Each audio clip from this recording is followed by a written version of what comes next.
বিসমিল্লাহির রহমানির রহিম। প্রিয় শিক্ষার্থী বন্ধুরা, সবাইকে অনেক অনেক শুভেচ্ছা ও অভিনন্দন জানিয়ে শুরু করছি আজকের অনলাইন ক্লাস। আজকের অনলাইন ক্লাসে তোমরা দেখতে পাচ্ছ আমি বোর্ডে দুইটা বহু নির্বাচনী অঙ্ক বসিয়েছি।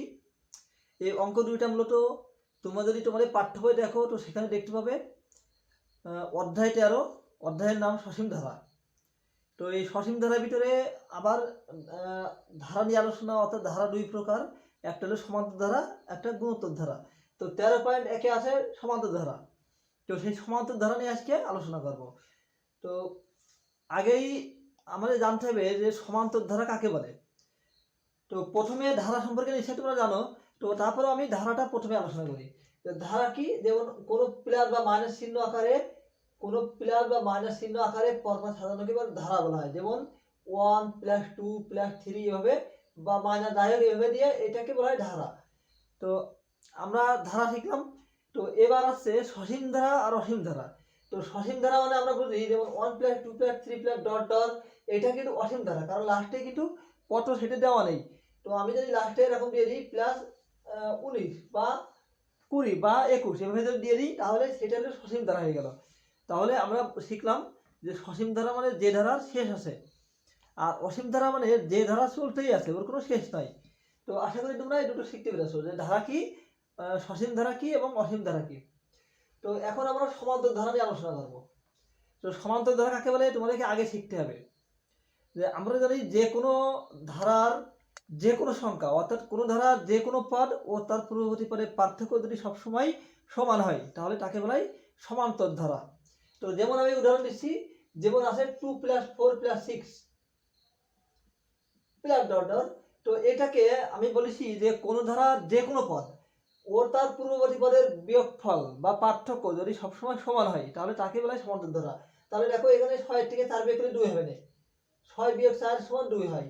আবার 4 থেকে 2 বাদ দিলে 2 হয়। তো দেখো বারবার কিন্তু আমরা একই মান পাচ্ছি। তো তাহলে এটা একটা সমান্তর ধারা। তো আশা করি তোমরা সমান্তর ধারা কি এবং কেমন হয় এটা তোমরা দেখেছো। তো এবার দেখো সমান্তর ধারার কয়েকটি সূত্র আছে। একটা হলো n-তম পদ, আর একটা n পদের সমষ্টি। এই দুইটা সূত্র মূলত এখানে বেশি কাজে লাগে, এই দুইটা সূত্র আমি লিখে দিচ্ছি। তো সমান্তর ধারার ক্ষেত্রে n-তম পদের সূত্র দেখো।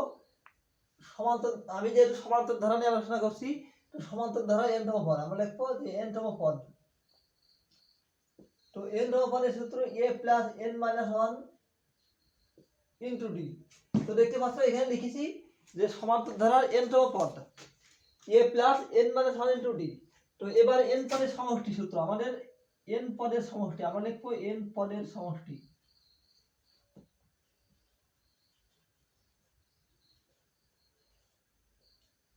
তো সমষ্টি সূত্র n/2 * 2a + n - 1 * d।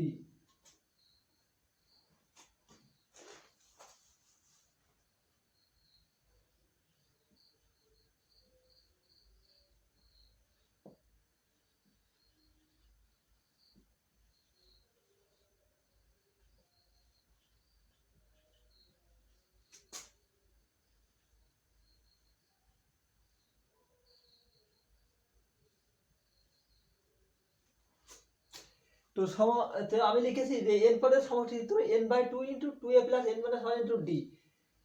তো এই দুইটা সূত্র তোমাদের মুখস্থ রাখতে হবে। যদি মুখস্থ থাকে তাহলে ধন্যবাদ, আর যদি মুখস্থ না থাকে তো এখান থেকে মুখস্থ করে নিও। তো তাহলে দেখো আমরা এই অনুযায়ী এখন এই যে বহু নির্বাচনী দুইটা অঙ্ক আমি বসিয়েছি, এই দুইটা অঙ্ক আমরা এক এক করে দেখি কিভাবে করা যায়। তো 1 নম্বরে বলছে দেখো 13 + 20 + 27 + 34 + ডট ডট + 111 ধারাটির পদ সংখ্যা কত? পদ সংখ্যা, অর্থাৎ পদ সংখ্যা মানে n এর মান বের করতে হবে। এটা মনে রাখবা যে পদ সংখ্যাকে n দিয়ে প্রকাশ করা হয়। তো এখানে কিন্তু প্রথম পদ দেওয়া আছে 13, দ্বিতীয় পদে আছে 20, তারপর 27। তো আমরা দেখো যে ওই যে বলেছিলাম যে কোন ধারার যে কোনো পদ ও তার পূর্ববর্তী পদের পার্থক্য যদি সবসময় সমান হয়, তাহলে সেটা সমান্তর ধারা। তো এটা আমরা দেখবো যে 34 থেকে 27 বাদ দাও 7 হবে না, আবার 27 থেকে 20 বাদ দাও 7 হবে, আবার 20 থেকে 13 বাদ দিলেও 7 হবে। তো আমরা দেখলাম যে এটা সমান্তর ধারা। তাহলে আমরা আমরা 1 নম্বর লিখবো এখানে প্রথম পদ আমরা লিখবো, এখানে প্রথম পদ। তো এখানে প্রথম পদ এ সমান সমান দেখো 13, সাধারণ অন্তর। মনে রাখবা যে সমান্তর ধারা ক্ষেত্রে প্রথম পদ লিখে তারপর লিখতে হয় সাধারণ অন্তর, অন্তর মানে বিয়োগফল। তো আমরা লিখবো সাধারণ অন্তর।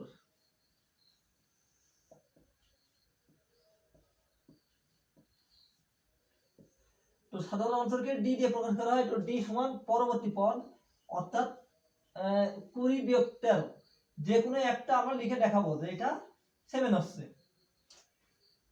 তো এবার আমাদের বলেছে যে ধারাটির পদ সংখ্যা কত, তাহলে আমরা পদ সংখ্যাটা এনে মান আমাদের বের করতে হবে। তো আমরা লিখবো যে মনে করি n তম পদ 111,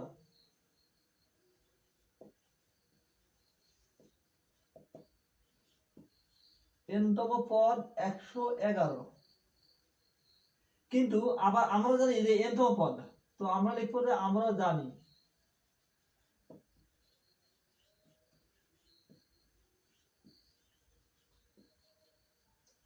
n তম পদের সূত্র a plus n minus 1 into D. এটা আমি আসলে উপরে লিখেছিলাম যে n তম পদের সূত্র এটা। তো আমাদের এই যে এখানে লাস্টে 111, এটা n তম পদ ধরতে হয়, যে মনে করি n তম পদ। তো আমরা এখন লিখবো প্রশ্ন মতে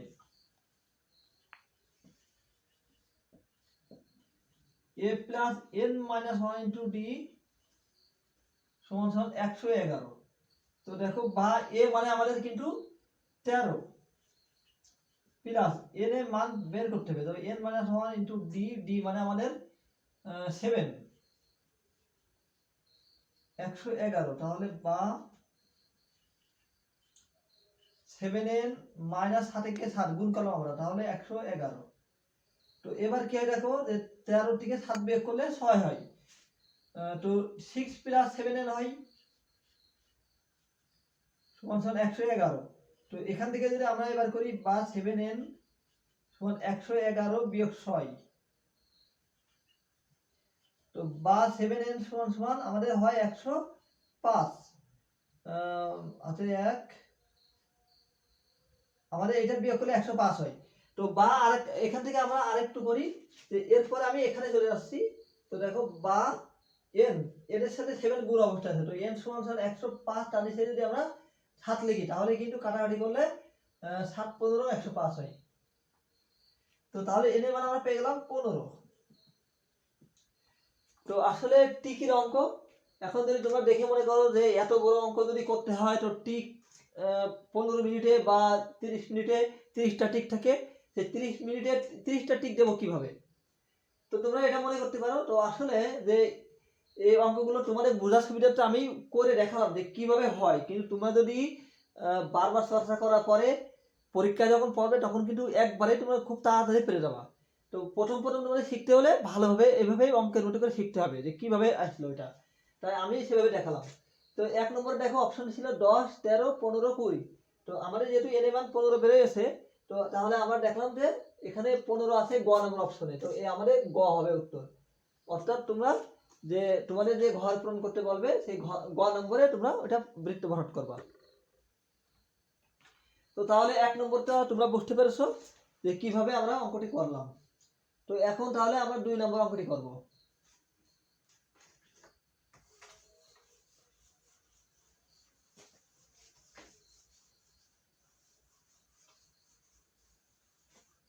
তো এবার 2 নম্বরটা দেখো, বলছে 5 plus 8 plus 5 plus 8 plus 11 plus 14 plus, এভাবে ধারাটি একটি সসীম ধারা।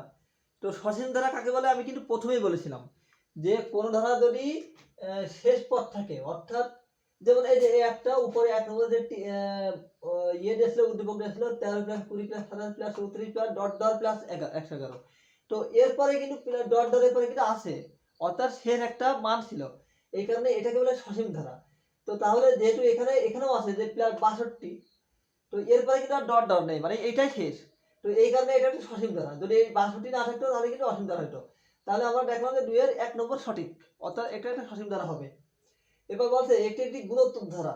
তো আমরা কিন্তু শিখেছি যে সমান্তর ধারা কাকে বলে, যে কোন ধারার যে কোনো পদ ও তার পূর্ববর্তী পদের পার্থক্য যদি সবসময় সমান হয়, তাহলে তাকে বলে সমান্তর ধারা। তো এখানে দেখো 8 থেকে তুমি 5 বিয়োগ করো 3 হবে না, আবার 11 থেকে 8 বিয়োগ করো 3 হবে, আবার 14 থেকে 11 বিয়োগ করো তাও 3 হবে। অর্থাৎ বারবার আমরা দেখতে পাচ্ছি যে বিয়োগ ফল হচ্ছে সমান, এই কারণে এটা একটা সমান্তর ধারা হবে।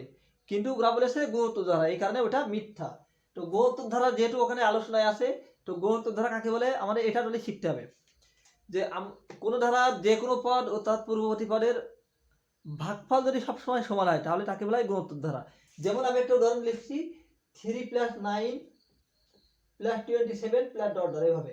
অর্থাৎ দেখো এই 27 দিয়ে 9 ভাগ করলে 27 দিয়ে তুমি যদি 9 ভাগ করো 3 হয়, আবার যদি তুমি 9 দিয়ে এই 9 দিয়ে তুমি 3 ভাগ করো তো 3 হয়। তো তাহলে আমরা দেখতে পাচ্ছি যে এইগুলোকে গুণোত্তর ধারা বলা হয়। তাহলে তোমার নিশ্চয় বুঝতে পেরেছো যে গুণোত্তর ধারা কি। তো যেহেতু এটা ভাগ করে মেলবে না এই কারণে এটা একটা গুণোত্তর ধারা না, তাহলে 2 নম্বর মিথ্যা। তো এখন দেখো 3 নম্বর কিভাবে হয়,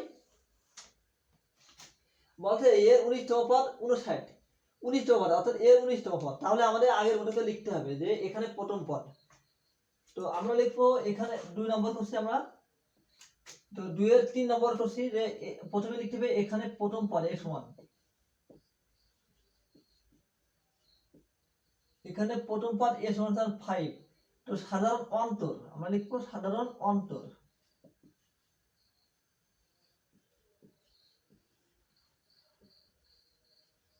তো d সমান 8 - 5 অর্থাৎ বিয়োগ করলে 3 হয়। তো আমাদের কাছে 19তম পদ অর্থাৎ n এর মান এখানে কিন্তু 19। তো তাহলে এর 19তম পদ বলছে যে 59 হতে হবে। তো আমরা লিখবো যে আমরা জানি